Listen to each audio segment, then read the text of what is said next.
Дорожная компания в Коми набирает ход. В этом году запланировано отремонтировать 105 километров дорог регионального и межмуниципального значения.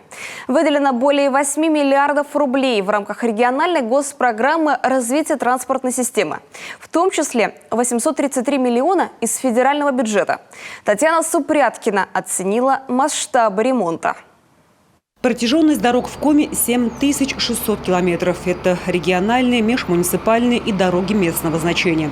Только в столице республики этим летом отремонтируют 20 километров в рамках нацпроекта «Безопасные качественные дороги» и инфраструктурного бюджетного кредита.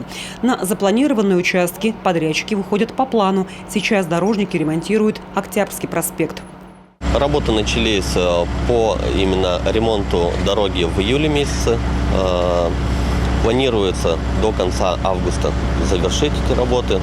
В настоящее время ведется укладка верхнего слоя щебеночно-мастичного асфальта. Ранее были произведены работы по фрезерованию дорожного полотна, укладке выравнивающего слоя. Произведен ремонт тротуара от школы 35 в сторону Октябрьского проспекта с двух сторон.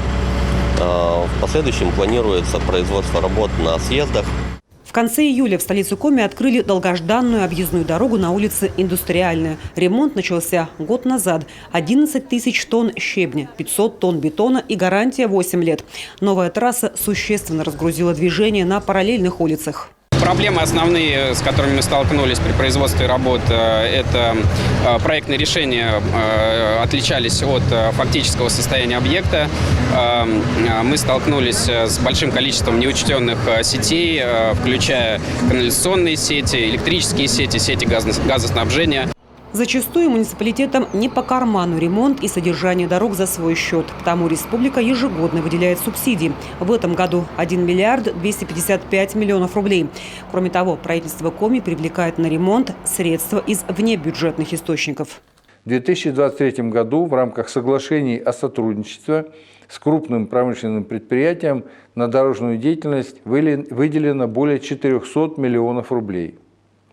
Средства будут направлены на ремонт 4 километров региональной автодороги на участке Усть-Кулом-Помоздино, на строительство 8,5 километров автомобильной дороги на участке Веселовка, границы Пермского края, на ремонт наплавного моста через реку Вычегда у села Устнем, это в Усть-Куломском районе. Также за счет внебюджетных средств проведут капитальный ремонт моста через реку Ибань в Кайгородском районе и приобретут установку для 2 наплавных мостов в Карткиросе для обеспечения проезда к местным автодорогам.